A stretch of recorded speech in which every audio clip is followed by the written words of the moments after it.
अकड़ किस चीज की है? खुदा की कसम वैल्यू हमारी जानते हो? हमारी वैल्यू वो है कि हम ना अपनी औलाद को अपने ताबे नहीं कर पाते, लेकिन देख बगदाद वाले को, उसकी वैल्यू वो है कि अगर आवाज देती तो जिन्नात की दुनिया में खलबली मच जाया करती है। हमने ना खाली 11वीं खाई है और खाली करामतें सुनने के आदी रहे हम लोग। हमने कहा करामत सुना जाओ बस। करामत तो मेरे लाल बाद में आती है, पहले अल्लाह इस्तिकामत की ताकत देता है। जब तक इस्तिकामत नहीं होगी ना करामत नहीं मिल सकती। आपने करामतें तो देखी है, कुंबे इज़्निल्लाह कहते तो मुर्दे जिंदा हो जाते हैं, मुर्दे जिंदा हो जाते हैं। पावर कितनी है, और ये जाती नहीं है, रब ने अता की, रब ने अता की। बगदाद वाले यतीम थे, बाप का साया नहीं, माँ ने भेज दिया नाना के पास, जाइए रहिए, नाना के पास रहेंगे, कुछ पढ़ते भी रहेंगे और शफकत में रहेंगे तो वहां पे साया भी रहेगा। बुजुर्ग नाना अब्दुल्ला सुमई आके रहने लगे। खुदा की कसम जानते हैं आप बच्चों के साथ थे, एक दिन हुआ यूं कि खातून अपना बच्चा लेके आई और आके कहने लगी हुजूर अब्दुल्ला सुमई के पास बच्चा बीमार है, इसे देख लीजिए, ये मेरे घर का अकेला चश्मा चिराग है, सुना के आपकी चौखट से कोई खाली नहीं जाता है। अब्दुल्ला सुमई ने बच्चे को देखा और देखने के बाद एक निगाह आसमान पे उठाई, कहने लगे ये बच्चा कुछ देर का मेहमान है। इतने में बच्चे ने आखिरी हिचकी ली, इंतकाल बच्चे का हो गया। माई रोते हुए जाने लगी, जाते जाते गौसे पाक बच्चों के साथ वहां खेल रहे थे, फरमाने लगे क्या बात है माई, क्यों रो रही है, क्यों रो रही है? अल्लाह अकबर। उसने कहा बच्चे क्या करोगे? मैं अब्दुल्ला सुमई के पास अपना बच्चा लाई थी और ये सोच के लाई थी कि शिफा मिल जाएगी, मेरा बच्चा खत्म हो गया है। वो कहते हैं इसकी जिंदगी नहीं है। आप फरमाते हैं उनसे जाके कह कि अगर इसके हक में नसीब में शिफा होती तो तुम्हारे पास आने की जरूरत ही क्या थी? समझ गए ना उसके जुमले, उनके जुमले का अगर शिफा नसीब में होती तो जरूरत ही क्या थी आने के लिए? तो आपके पास फिर पलट के आई, कहने लगी जरूर बताएं ना, अगर नसीब में नहीं है तो फिर यहाँ आने का फायदा क्या? नसीब में होती तो फिर मैं आती क्यों? तो आपने आंखें बंद की, कहने लगे क्या किया जाए, लोहे महफूज पे गुंजाइश भी नहीं है, गुंजाइश भी नहीं है। अब जब गई वापस तो रोती हुई जा रही थी, पहचान ना पाई वो से पाक।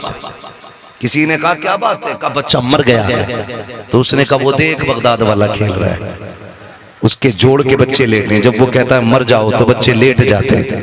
कहा जब बच्चे लेटे ना चुपके से अपना भी लेटा देना, चुपके से अपना भी लेटा देना। ये मैं पावर बता रहा हूं, कहते हैं चुपके से अपना लेटा देना। बगदाद वाले का खेल जारी है। आप कहते थे मर जाओ, फिर जब बच्चों से कहते मर जाओ सारे लेट जाते थे, थोड़ी देर के बाद कहते अब जिंदा हो जाओ, सारे उठ जाते थे। जब बगदाद वाले ने इतना कहा मर जाओ, सारे बच्चे लेटे गए। उसने भी मौका देख के चुपके से अपना बच्चा लेटा दिया, बच्चा लेटाया है। बगदाद वाले ने आदत के मुताबिक कहा था जिंदा हो जाओ, सारे बच्चे उठ गए, लेकिन वो बच्चा नहीं उठा है।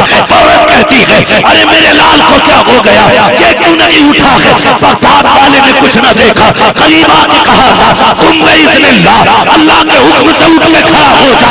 बच्चा उठ जाता है, औरत तो औरत होती है, उठाया बच्चे को लेके अब्दुल्ला सुमई के पास गई है। कहती हुजूर आपने तो कहा था इसके नसीब में जिंदगी नहीं है, ये देखो मेरा लाल देख रहा है और सांसें भी ले रहा है। आप कहते हैं ये किसने किया है? क्या ये नहीं बताया जाएगा? समझ जाते हैं ये कौन हो, मेरे अब्दुल कादिर का कमाल रहा होगा। नारे तकबीर, नारे रिसालत, मसलके आला हजरत, करामते गौसे आजम मुफ्ती हम्माद साहब क़िबला। नारे तकबीर, नारे रिसालत।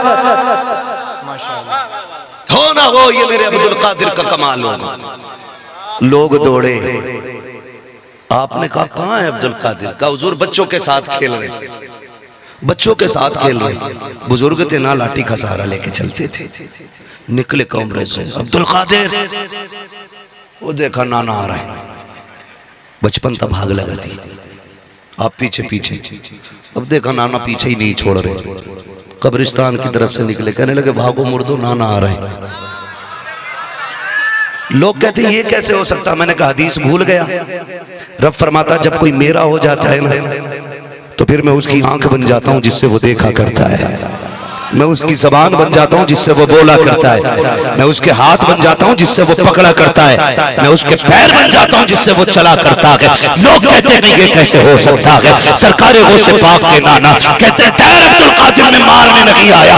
आप फरमाते जो जहां से आया वही चला जाए, सारे मुर्दे वापस लौट जाते हैं। आप कहते हैं अब्दुल कादिर मेरे लाल बता तो सही ये तूने कैसे कर दिया। लोग महफूज पे मैंने देखा था उसकी जिंदगी नहीं थी, वो जिंदा कैसे हो गया। कहते नाना देख के बताना, ये कुदरत आपको दी गई है, ना हुए को लिख देना, ये कुदरत रब ने अब्दुल कादिर जीलानी को अता फरमाई।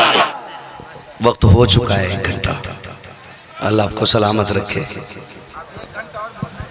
बाबू मैं अगर मशीन होता ना 4 घंटे बज जाता, लेकिन मेरी यही कमजोरी है, मुझे रोज बोलना, एक दिन की भी छुट्टी नहीं मिलती है, सफर भी करना है, तो मैं बस बात तमाम कर लूं, मुकम्मल कर लूं। अल्लाह आपको सलामत रखे। अगर सारी बातें बगदाद वाले की जाए ना तो खुदा की कसम औकात नहीं है मेरी कि मैं उनकी पूरी जिंदगी के कमालात और खुसूसियात बयान कर सकूं। बस तवज्जो करें, इतनी पावर वाला है, इतनी ताकत वाला है। लेकिन जानते हो हमें ना बर्दाश्त का माता नहीं, ये हमारी सबसे बड़ी कमजोरी है। अगर हमारा भाई नहीं, छोटा भाई अगर बड़े से कह देना कि भाई साइड हट, तो हमारा मूड खराब हो जाता है। तू है को औकात के यहां आ जाते हैं। बगदाद वाला बड़ा पीर, रब ने बड़ी ताकत बख्शी। सुने जरा, अल्लाह करे ये मादे हमारे अंदर उतर जाए। एक शख्स ना गाने गाता था, गाने, आपने फरमाया गाने ना गाया कर, इससे जो कमाई मिलती है वो हराम होती है। उसने कहा नहीं, तुम्हें मेरी कमाई से जलन होती है, तुम्हें मेरी कमाई से जलन होती है। तो जब ये बात कही ना तो बगदाद वाले ने ना फिर भी समझाया। उसने बुरा भला तक कहा सरकार गौसे पाक को, वाकया वक्त होता तफसील से बताता, बहुत बुरा भला कहा। लेकिन जानते हो आपने कभी उसके हक में बद्दुआ नहीं की। नौजवानों मैं रुक के आपसे कहूं, हमारा बाप अगर चौराहे पे हमें डांट देना तो हम उससे बोलना छोड़ देते, हम उससे नाराज हो जाते। वो बाप है यार, उससे नाराजी किस चीज की। मैं कसम खा के कहता हूं दुनिया में कोई भी तुम्हें बाप से ज्यादा चाहने वाला नहीं मिलेगा, नहीं मिलेगा। जाओ, जो तुम्हारे लिए दुख सबसे ज्यादा उठा सकता है ना वो तुम्हारा बाप होगा, बाकी कोई नहीं, कोई नहीं है बाकी। हम यारों दोस्तों के लिए माँ बाप छोड़ देते, हम अपने यारों की चोली की वजह से माँ बाप छोड़ देते। मैं कहता हूं खुदा की कसम, सिर्फ माँ बाप को हमने नहीं नाराज किया, खुदा को नाराज कर देते, खुदा को नाराज कर देते। कई बार ना ऐसा नहीं होता, बाप नाराज है और बेटे के घर में ना बर्थडे की पार्टी चल रही है, वो कहता मेरे बेटे की बर्थडे की पार्टी है, दुनिया भर के चुगलखोरों की दावत हो जाती है, सब चालुओं की दावत हो जाती है। हाँ, जितने भी खुराकी पे फिरने वाले लोग हैं सारे ही आ जाते खाने के लिए, टलुए के बैठ जाते, सगे बाप के दरवाजे पे बेटा नहीं जाता। तुम जानते हो खुदा की कसम दुनिया खा के जाके तुझे इतनी दुआएं नहीं दे सकती हैं जितनी बाप की आंख का निकला हुआ एक आंसू तुझे बर्बाद कर सकता है। भूल जाते हैं हम लोग, हमारा बेटा हमें प्यारा है, हमारा बाप प्यारा नहीं। जबकि सोच जितना तुझे बाप प्यारा है, बेटा प्यारा है ना, इतना ही तू अपने बाप को प्यारा है, उतना ही तू अपने बाप को प्यारा है। बाप बहुत बड़ी दौलत होती है।